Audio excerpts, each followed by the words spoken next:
Okay. Well, today is our support group with our special guest, Jonathan Nelson. Or Jonathan, we just call you as John. Is that That's better? Or yeah, perfectly fine. okay. So what we'll do, we usually do like the a couple little slides, and then beside that, but while we're done, then you can go ahead go with your story. Okay, sounds wonderful. Awesome. Um, open. Okay. So our next slide is just telling you guys that is the month of November. It's a pretty big day or a month, I should say. So I wanted to let you here. I can't see anything now. Hold on. Sorry, guys. Trying to move it. Okay. There you go. Okay. So our month is November for the Epilepsy Awareness Month. Does everybody have a seizures like after had stroke or injury? You did? Okay. Some people did. So that's it. It's huge that this has happened. A lot of people have that happened with this. So I think we just want to give awareness and tell every people what epilepsy is. That's only, it's 3.4 million people in the US have epilepsy, including 470,000 children. That's huge. 5 million people wild, worldwide are disabilities with epilepsy each year. 1 in 10 people will have seizure than their lifetime. So that's, again, that's some people might even have seizures maybe once in their life, but that does happen sometimes. Okay. One to three people have drug rest. I'm trying to make this bigger. I can't see. Sorry. Um, Drug restaurant resistant epilepsy when medical doesn't control their seizures. And it took for years that they actually found a medicine that even helped a little bit better. And I also want to tell us that our it is National Family Caregiver Month as well. Almost half, so that's 44% of the 63 million family caregivers are in high intensive in situations. That is huge. I mean, all the people that help us with caregiver. I mean, I want to give a huge thank yous. All the people that help with helping with bringing with driving us or medicines or appointments, helping us with bring the phones because sometimes I can't even help the phone all the time. So my husband or my mother, who are huge caregivers, they help me understand. So for years have helped me, and I just wanted to give a big, huge thank you for me, for anybody who has helped them as well. Yeah. So thank you again. And then, of course, tomorrow is our Veterans Day, our celebration of November the 11th. It's always November the 11th. So I want to again give to honor who has served the U.S. military, recognizing their services and sacrifice all of us that do us as well. So thank you again. And thank you, John. You were talking about that earlier. So I want to try that again. And of course, our Thanksgiving Thursday is always the 27th, or no, it's the fourth Thursday, so it'll be the 27th. And it's our holiday for many people getting together with families and friends and feasting and reflects on what they are thanking for. So there's another thank you. So there's a lot of things of thank you we did today for all of this. I really appreciate that.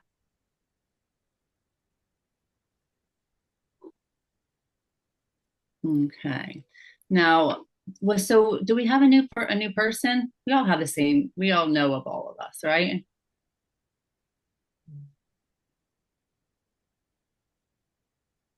Mark, I don't think it was. We have everybody, right?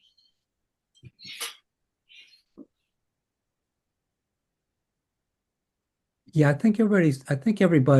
We're all good. I've been Okay. here before. I Yes. don't have to say that. Yeah. But then for our guidelines, we always give our guidelines. We just tell you guys that we are respectful and sensitive to one another. We give time for others to speak.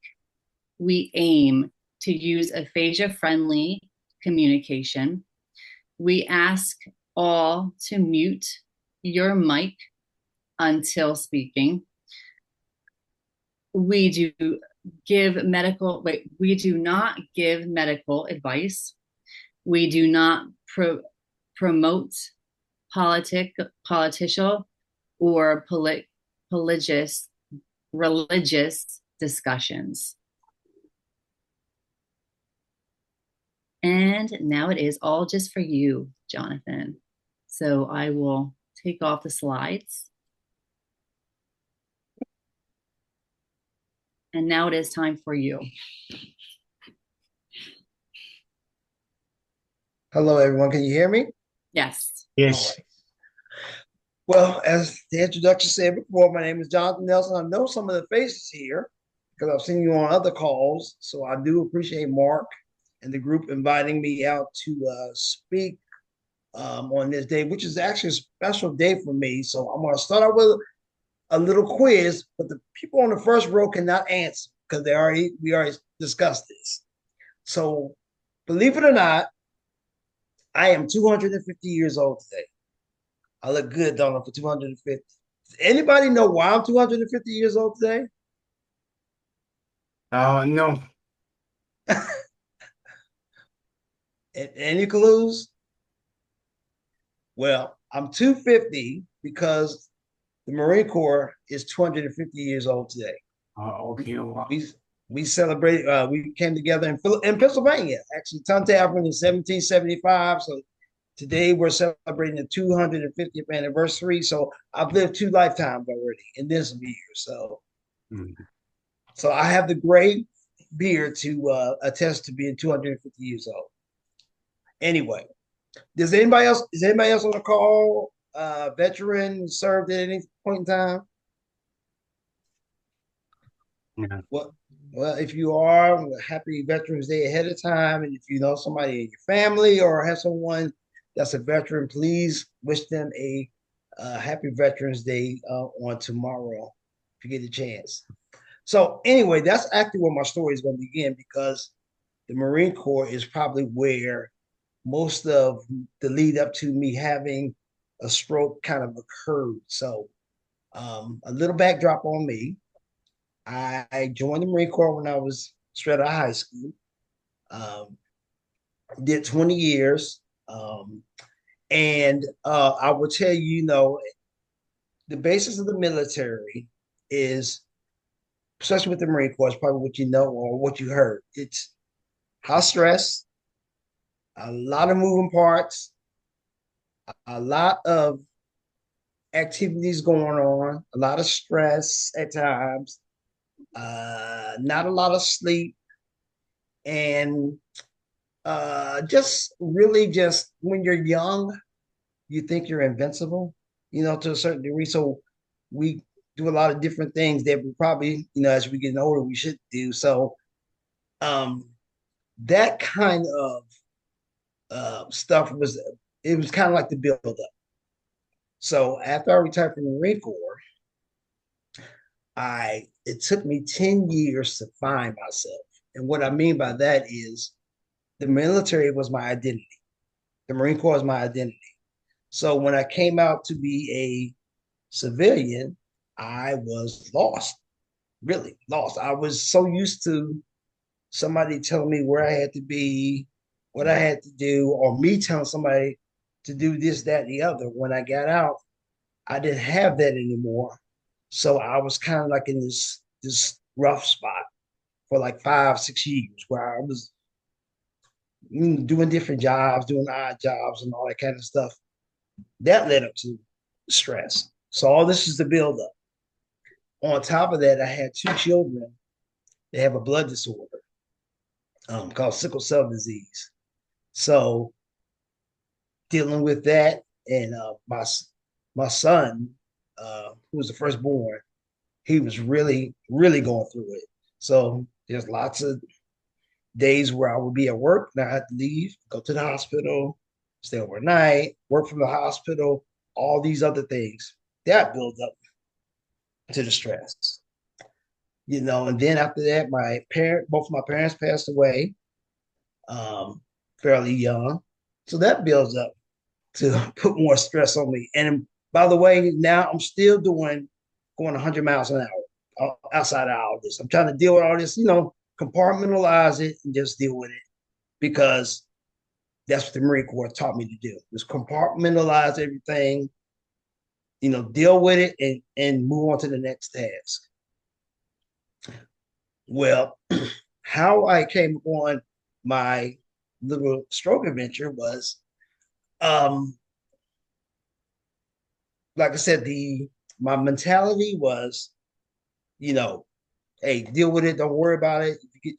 You're not sick. Don't worry about it. I'll go to the gym every day. I'll work out and all that kind of stuff. And, so what happened was I had warning shots, but I ignored them because one, I was a Marine. Two, I was male because men, sometimes we are hard headed, believe it or not. And I had so much going on. I didn't have time. I thought I didn't have time to take care of myself because I was taking care of so many other people, so many other things. Well, I started getting these short dizzy spells, and it would last maybe 30 seconds or something like that. And of course, I think I just went on and ignored them. I just said, little dizzy spell, I'll drink some water, I'll lay down or something like that, and everything will be fine. Well, I had a big dizzy spell at the gym, actually. I was actually on a piece of equipment, got off the piece of equipment, and everything started spinning around and wouldn't stop spinning. Long story short, went to the hospital, had the TIA. That checked me, kept me 3 days, checked me out, clean bill of health, right? I go home, being a man again. I go home. My wife says, something's not right with you. And I said, oh, I'm fine. Everything's fine, right?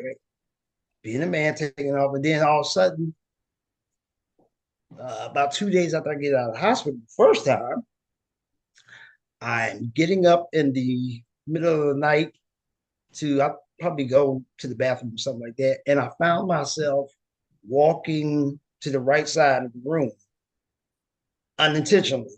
I had to self-correct myself to make myself go straight to the bathroom. No problem. I said, nothing.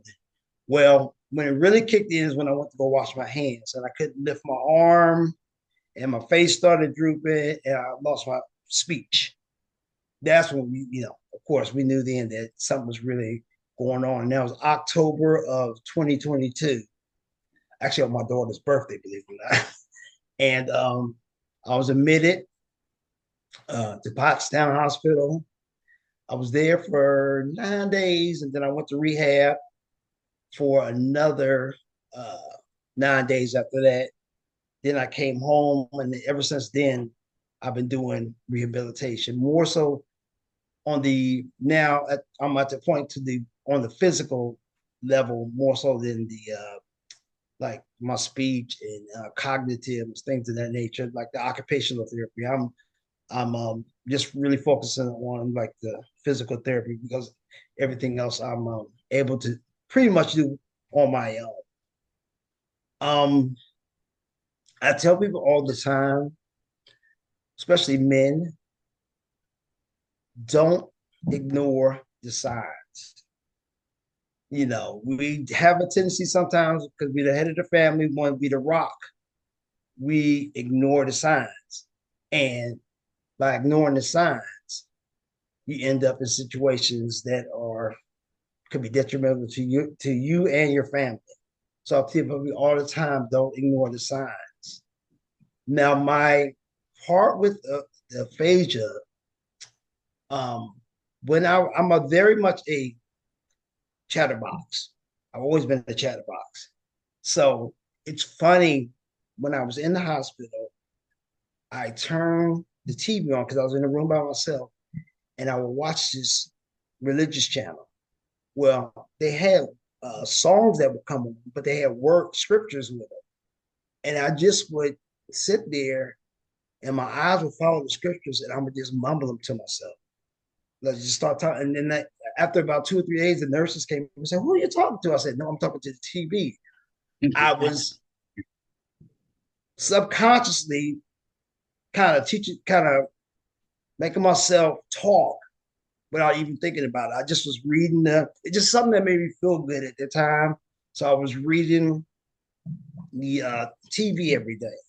So when I went to rehab, I didn't know nothing about aphasia. Nobody even told me what it was or what the meaning of it was. And I think part of it was because my speech was fair. You know, like I was slur a little bit and stutter, but it was to them, it was, I guess to them, it was comprehensible. So they really didn't speak to me much about it. So then until I went to actually speech therapy and they told me that this was something I was suffering from. And I was like, I never even heard of it before. Nobody talked to me about it for the first 20 days or whatever when I was going through my initial stroke and all that kind of stuff. So I go to rehab, and I'm sure we all experienced this where they give you the basic stuff to read, you know, the dog and the cat ran across the street, blah, blah, you know, the simple stuff to try to get your speech back. And I was getting frustrated. And it was just me because I felt in my mind, I was beyond, I knew I had to do it, but it got to a certain point where I got tired of doing the same thing every day. So I asked them, my goal was to get back to work. I work for the military now. I work for the Navy as a analyst. So, but I work with foreign customers.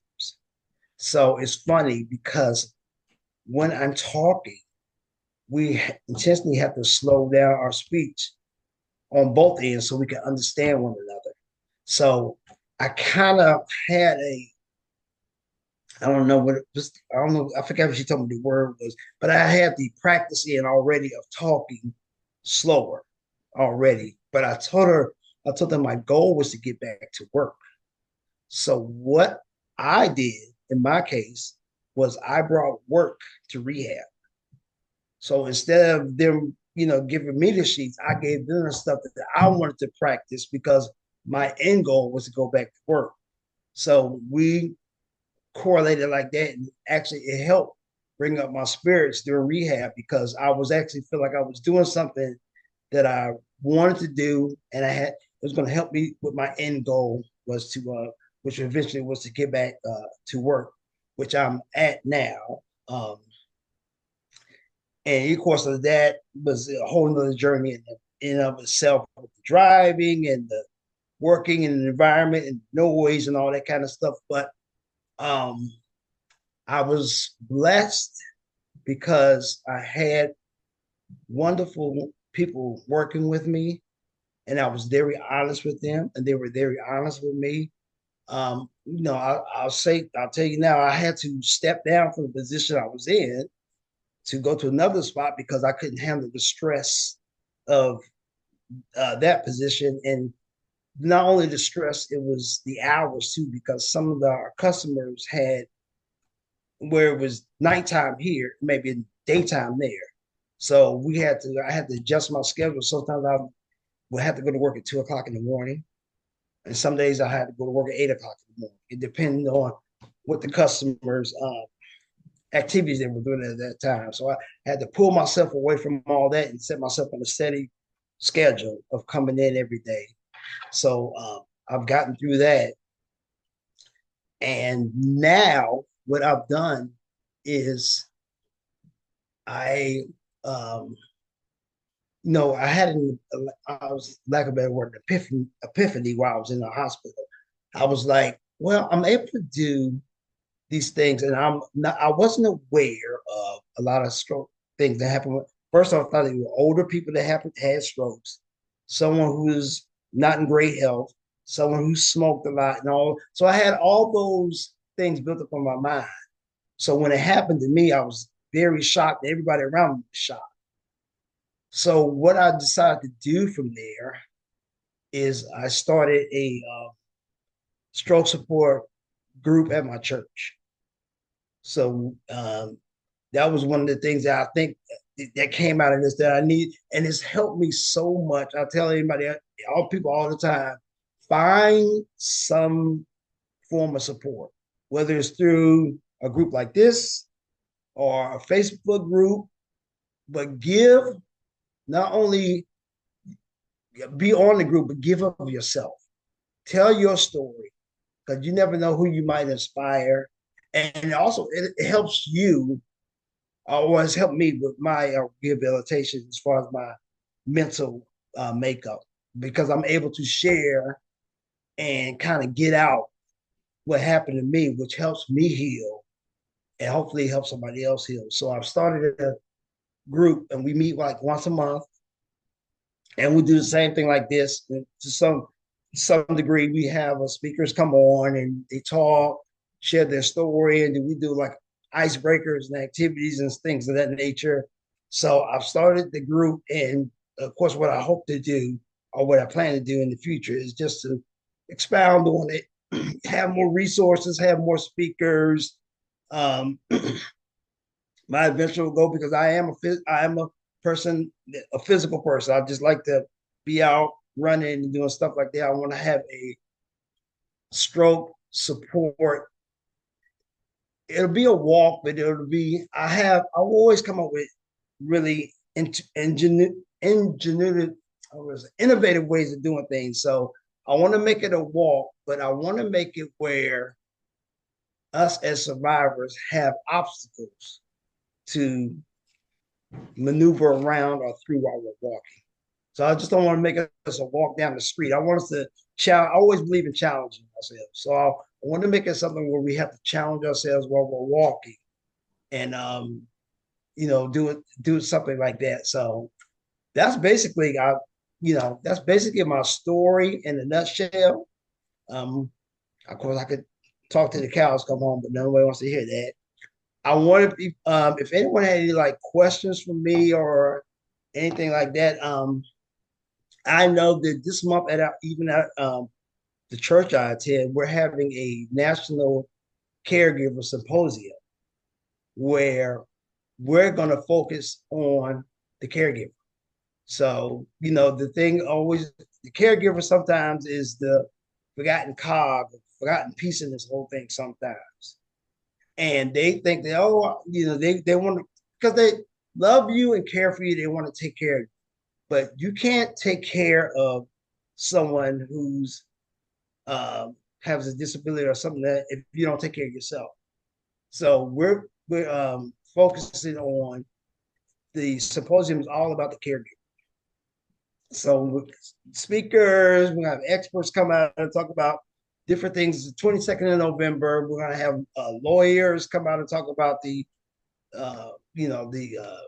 wills and powers of attorney and all that kind of stuff, and finance people come out and talk. And then we're gonna have some of the caregivers from each discipline, from like the cancer discipline, stroke discipline, Alzheimer's discipline. They're gonna come out and talk about their experiences with as being a caregiver. So that's something I'm really looking forward to that we're going to do this month as well. So that's enough of me running my mouth. Um, if anybody has any questions for me, or please fire away. Yes, sir. Um, uh, You got to hit the mute. Fred had his hand up. oh, who does? Fred. Fred, yeah. Okay. Oh, there you go. Sorry about that. What method do you use to deal with your aphasia? How do I deal with it? Yes. Yeah. So like I was saying before, how I dealt with it was that I think by nature I'm a talker anyway. So I would, believe it or not, talk in my sleep. My wife always tell me you're talking. I'm sometimes too much of a talker. So but I did. I literally would talk in my sleep because I was, like I said, when I was in the hospital, I was reading the words on the TV. And I didn't even know it was just intentional for me to do it because I was just trying to read the words. But then I started muttering the words to myself. And the nurses would come in and say, "Who are you talking to?" I say, "I'm just talking to myself, to the TV." And I even to this day, uh, Fred, I even still to this day, I talk to myself. I don't answer myself, but I talk to myself. Thank God. But when I went to rehab, like I said, the thing that really helped me was that I found something for them to help me with that was of interest to me. Because my goal, well, like I said, was to get back to work. So I was reluctant initially at rehab because, like I said, the dog ran across the street and the ball is red. I got all that, but I was getting frustrated, and I think that was some of the military in me too. With that, and I said my goal is to get back to work, so I just brought in my work material, and we kind of tailored my rehab around that. And it was funny because it actually made it more difficult because I had to deal with the capacity of relaying the message from myself to my speech therapist about work stuff. And it was a lot more complicated. It wasn't overly complicated, but it was a lot more complicated. And it took me a long time in the beginning to like pronounce or talk about what I was going to talk to on the phone, because when I'm talking to a customer, it's a back and forth conversation. So I was initially, when I went back to work, I was getting stuck explaining things, but I never wanted to tell anybody what was going on. I just, I thought it wasn't for me to tell. I didn't feel like I want to tell people on the phone that I had a stroke, and I felt like it was an excuse or something like that. So I I attacked it that way. And like I said, the fortunate thing in my case was that I was dealing with we deal with foreign customers anyway. Like I'll give you an example. One of my customers was the Czech Republic, and the other customer I'm dealing with now is Saudi Arabia. So when we communicate, we talk to each other slow anyway, because they can't understand what I'm saying.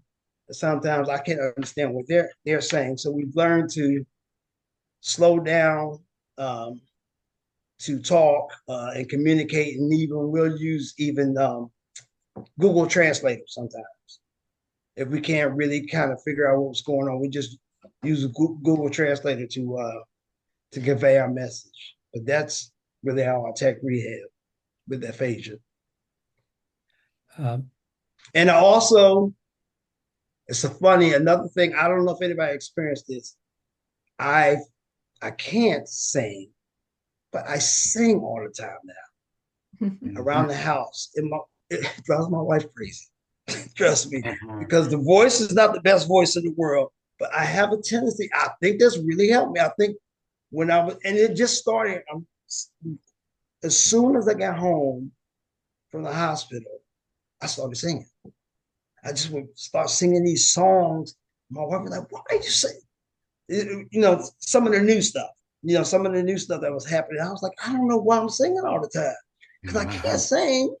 But I would go around that. I mean, to this day, I will start blurting out some song, some old song, and I'll sing it, and then I'll get stuck on that song. So whatever song I start singing, like if I start a song this week, I'm gonna be on the same song for the next month, and then I'll switch up and change to another song. But it's helped me with my speech because, of course, as you're singing, some of the words, can be difficult to say, but if you sing them, I found that if you sing them, they come out a lot more clear than I thought they would. They come out a lot more clear if I sing them than if I say it. So I sing them and then I say it afterwards. So singing has helped me, well, with it, whatever you call what I do, it's helped me out a lot as well. So I hope I answered your question for it. Yes, yeah. All right, thank you. Anybody else have any questions? Alert from airdrop. What? Sorry, that Alert from air. I was looking for your event that's coming up, and I want to try to put it on the chat. Oh, okay. I can. You want to tell them again about your what it's called Yeah, again? it's a um, caregivers event on the 22nd of November from 10 to 2 at our church. What I could do, Mark, is I could give you the information because I have a nice flyer. I don't have it on my desktop, saved on my desktop. I can send you the information and you can disseminate it out to whomever. Yeah, Because we just opened the registration for the event. So, and there's going to be an author there. I forgot the book she wrote, but there's going to be an author there. And like the first 50 people who sign up get a signed copy of her book as well. nice. I'm trying to put it on the chat right now. Oh, okay. I did have it, so I I mean, don't think like I said, I didn't save it on my desktop. So I know I don't have it handy just yet. Um, I had it in a text. Let me see if I can pull it up. But while I'm doing that, does anybody else have any other questions? I did want to ask with aphasia, what I found that I've been on a couple of calls this week is, do you feel that sometimes you feel trapped? Like a piece of your identity is gone or going away, or like you can't, because the things are there you want to say and you want to get it out, but you don't want to. I had to initially, you feel afraid to say it because you don't know how it's going to sound when it comes out of your mouth. Yes. Yeah. I felt that a lot, especially when I first went back to work because it was crazy. Because, like I said, I didn't want to tell everybody I had. Some people knew I had a stroke, and some people didn't know. But I didn't want to go back in and announce it. Oh, yeah, I had a stroke. So like I said, I'm a very chatty person. So when I went back to work and I didn't talk a lot, everybody kept asking me, "What's going on with you?" So it was really weird because like I said, I didn't want to tell them really what was going on, but I also was afraid initially to kind of talk back to people because I was afraid how my words would come out or how I would verbalize it. I think like people think something was really I was off my rocker or something like that. So I just know, does anybody else go through that same experience or had that same feeling? Yeah. Okay. Okay.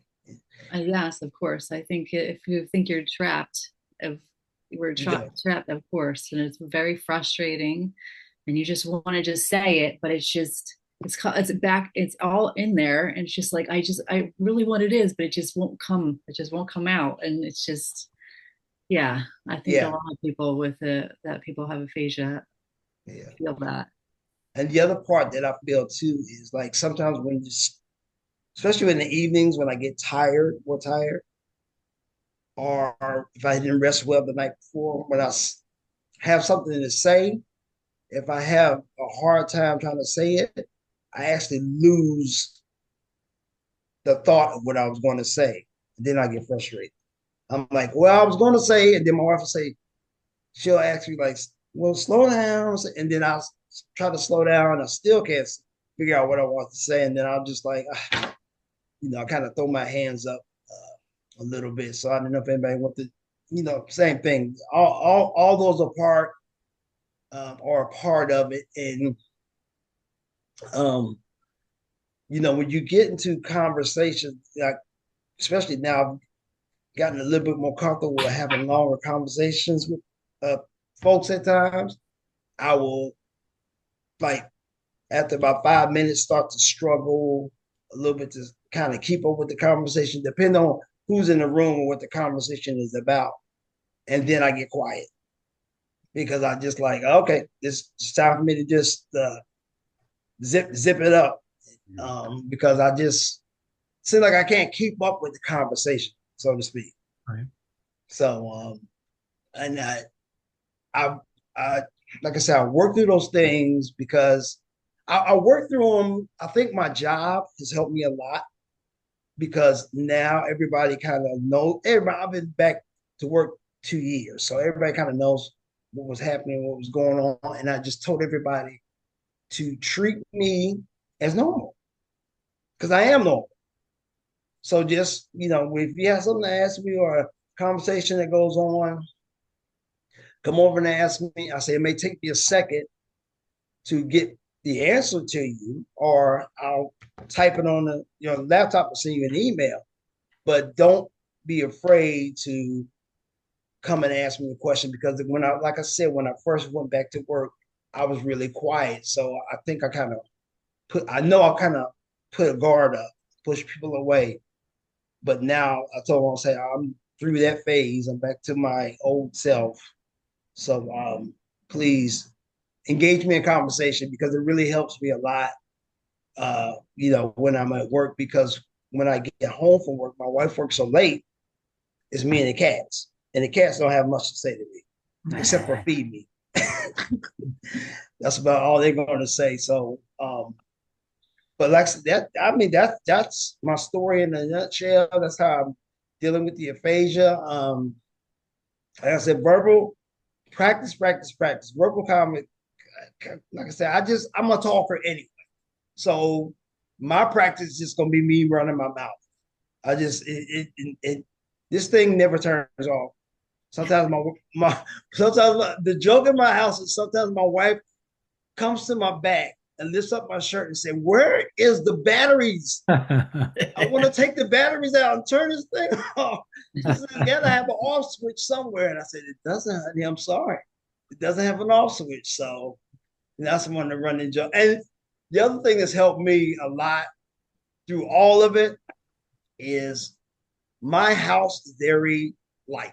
Like we crack jokes all the time. Even we've gotten to the point like my wife will say, she'll call me, she said, "John, come and get this for me." "Oh, I forgot. You can't reach your arms up so high, little fella." So she'll say something like that. So we always are light in this house, and that's helped me with my rehab because we laugh a lot, we joke all the time.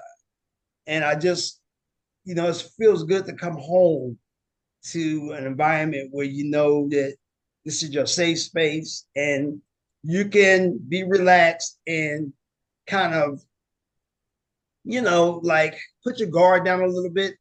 But the other part of it too is that even with my kids and my wife and my kids, when I struggled sometimes to say something, they still will challenge. They won't say like, "Oh, are you trying to say this?" They'll say, "No, no, slow down, get it together, and tell me what you want to say." So that's another good part of it as well. Oh, uh, Jonathan, thank you very much. We met on Zoom from it was the Moss Rehab, or uh, we did that on Zoom, and I knew that you were doing a lot of good stuff that you were doing, and you started to do that your support group. You were Right, talking about it, and then you started doing it, and then you had a vision that you wanted to do it, and then having this event that's coming up, you're working hard. You are sharing a lot of information that you're sharing. So thank you for being here. And I know that you like to talk, but I know that everybody knows what aphasia is like, and everybody knows that if you're having a little, if you could, just because you can speak doesn't mean that you feel you're okay. Yeah, you're about right, you always feel I'm different now. So right. I know that you're working on your speech as you think and you talk. So we all feel that way. Other people, can't speak at all. You know, Right. other people are, but everybody that has it is very it's devastating to everyone to Yeah, have it is. aphasia, you It, know. it, it, it just depends on the level, like I said, and the severity. It's funny, even when I went to my neurologist, she showed me where I had my ischemic stroke and she showed me like on the MRI. She said, she told me, she said, I'm surprised you're here talking and sitting upright. She said, you should be almost in another condition. And I credit that to a lot of different things, but family, my faith, and believe it or not, my three F's. I have three F's: family, faith, and fitness. I really credit a lot of my recovery, especially my physical stuff, to my fitness stuff that I used to do throughout. So it was like muscle memory, some of this stuff kicking back in. And believe it or not, I'll say one more thing about the Marine Corps. We did a lot, of course, we do a lot of yelling and screaming. So I think that kind of helped me out too, because I was I was the little guy in the Marine Corps, and there's always the big guys, and I always have to tell the big guys what to do. So sometimes I would look up at them or point my finger and shout. They used to call me little Napoleon, believe it or not. They had a little. I would show you a picture of if I had it. They had a stool that they got for my Marines got for me. It had a little stool, so when we had talks and formations, they would put my stool out in the warehouse, in the middle of the warehouse, and say, "Come on, little Napoleon, sit up on your stool so you can shout at us because we want you to look down when you're talking to us, not looking up." So, but all those things I think really seriously helped me um, with my, like I said, with my speech and just being in different situations, being in different environments, kind of challenging myself, you know. Well, thank you very much. You're welcome. Thank you. Uh, uh, Jen, do you want to? Anybody else? Or I think it was really great. I appreciate everything, all of your story. It was inspiring. Thank you so much for that. And when you were saying about laughter and humor, that Mhm. helps a lot too. It's like, it's a huge medicine as well. So, I think that Yeah, you said you were very light and make it right. light. So that helps a lot. That's It does. It does. fantastic. And you're singing everything. So it sounds like you were doing a lot. So that's Yeah, it's a really very, like I said, our conversation in our house is very give and take. So if somebody comes at me with a joke or something, I got to be able to snap back. So it's helped me stay on top of my game and be on my toes. Because my family would always say like, "Oh," in the beginning, they were like, you don't have a comeback." So I had to work on my comeback line. So now I'm ready to go. So I You like get my, practice it and I'm then ready. So when they come at me, I'm coming back at them. But it's all the fun. All right. So I will um unfortunately I don't have it up, but I'll send you the flyer with the information for the Okay. conference. Very good. Very So good. this is your flyer I mean, in the chat. Yeah. well, I don't have it on my desktop, unfortunately.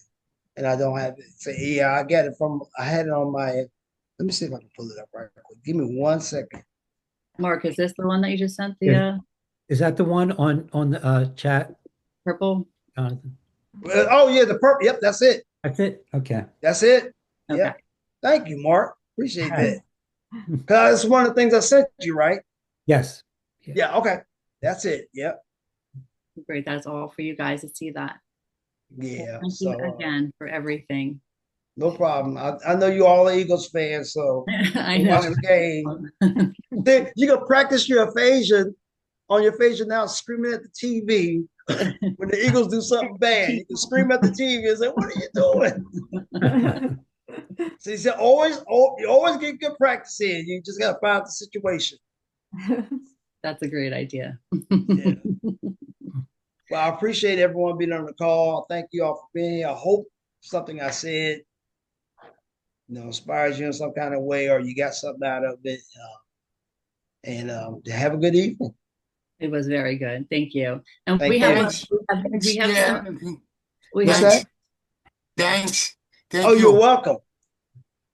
Welcome, man. I'll see some of you on some other calls, so I'll be seeing you throughout the month. Yeah. And Jen has a couple Thank things. you. Yeah, we have a couple more Yeah. event or slides, so I'll just go back into here for a second. Okay. Yeah, we always have a whole bunch of events letting you guys what's happening.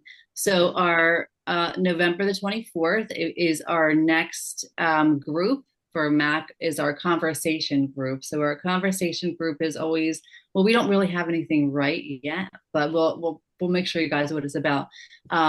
So we always try to write even like a sentence or a poem or anything anything that you want to. It's always good for continue. We try to conversation and write something as well. So that's always nice.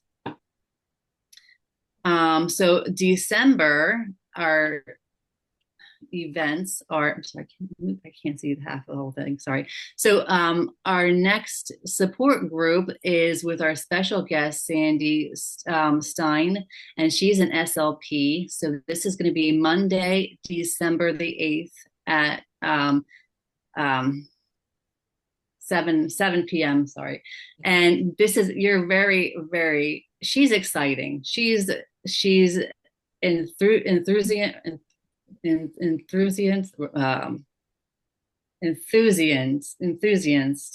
what's the word I'm getting, guys? Enthusiastic. She's awesome. Okay. There you go. Sandy is awesome. So if you I hope you two come to see her little Sandy group. So she's really great. And then we have another conversation group on December the 22nd. We have a couple of holiday things that are happening. So we have a holiday tips and tea, and this is for Jefferson, Moss, and Maggie Rehab. And this Wednesday is November the 12th.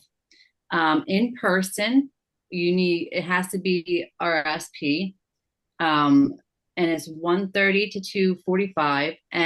But if you can't be there at 1:30, you can do it on Zoom at 3:30. So I think I'm gonna be to the Zoom one. I'm not available in person, but I definitely wanna to do that on Wednesday.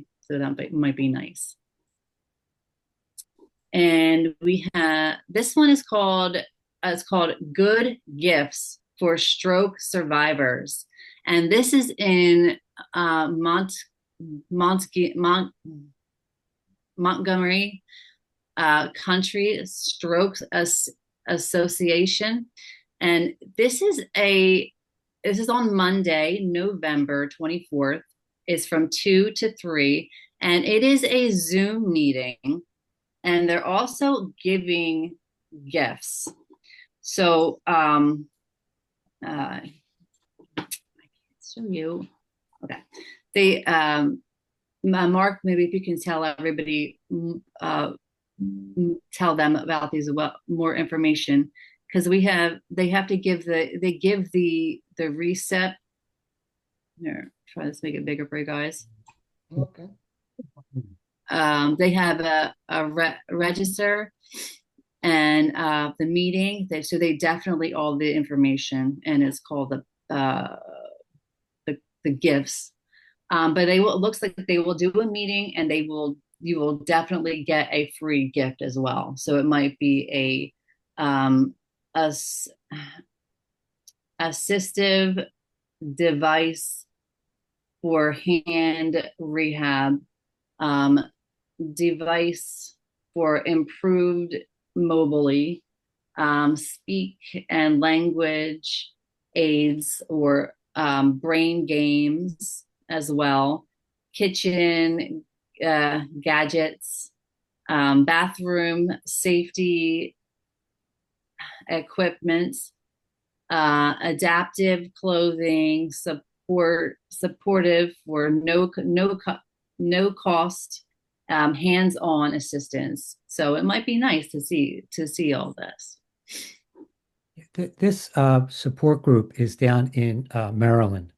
So, but this is on Zoom, so It's on video. it would be, see, it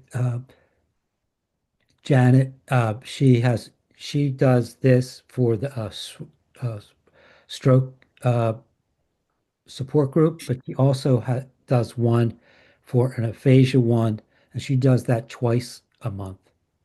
Okay, well, that's Thanks. nice.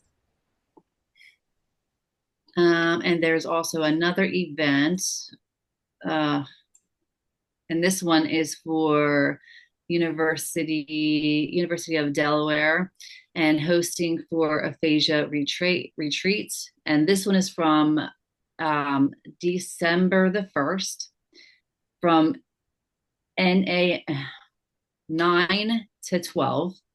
And it could be caregiver and inviting to join us from 11 to 12 caregivers. And this one, I can't see everything. Sorry, if I keep saying that. Okay, the event is free, but you have to sign up if you're interested, and it has to be RSVP by November the 18th. So all of this information is here, and they could like mindfulness, writing, or art with affirmation, and games. Okay, and then we have several more research information. Okay, we have Aphasia Research Center. A study is understand brain function for speaking, and this is for Maryland, and that's online.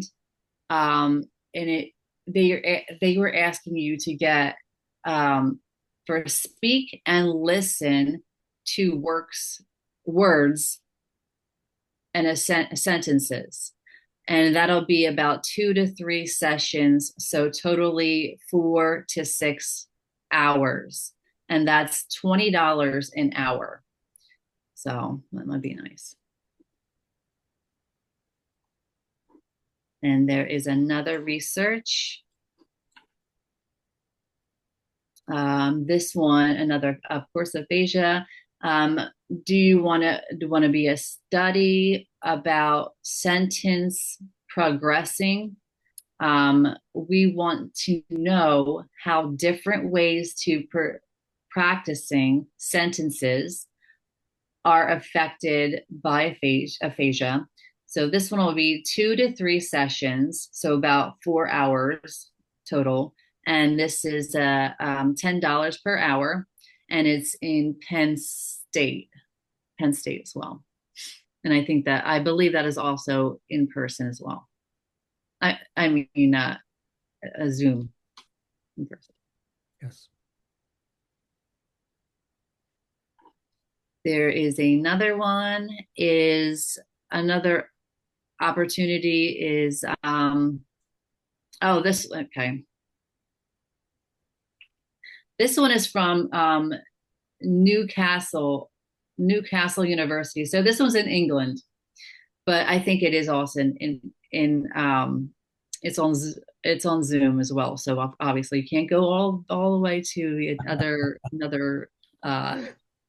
England to go there, but I believe that's it's there. It could make speech technology tools better to people with communication difficulties, so aphasia, dysarthria, apraxia, and for speech. And there is another is for aphasia. So seeking for Black adults for community or complete a survey. And so this information is here too, if anybody is interested.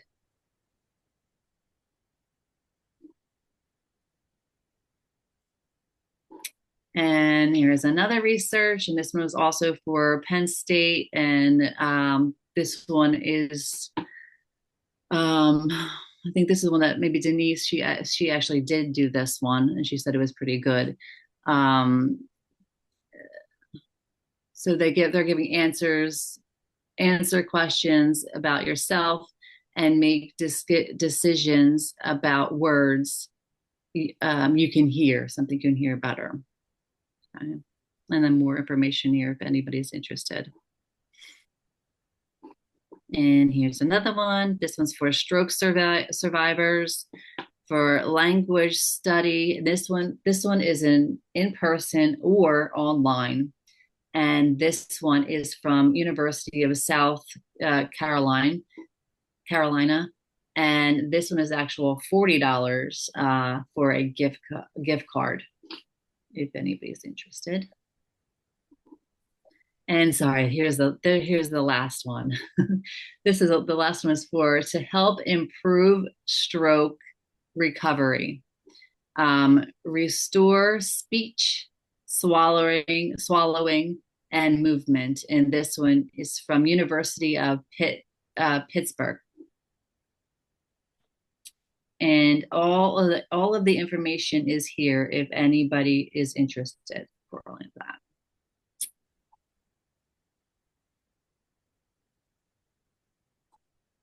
Okay. Thank you very much. Thank you for being here today. Thank you again, Jonathan, and everyone else that's here today. And, let me see. We're gonna we won't see anybody until Thanksgiving, right? No, you have the 24th. Oh, Yeah, it's the 22nd. Oh, So okay. Yep. Okay, we will. Yeah. All right, well, we'll see you before then. So then, so you're going to be a little bit thinner than afterwards, right? Yeah, right. All right. So, all right. Well, thank you, everyone, and we'll Thanks, see you everyone. next time. Appreciate you listening. Take care. Bye. Thank you, Thank you. Jonathan. Good evening. Good night, everyone.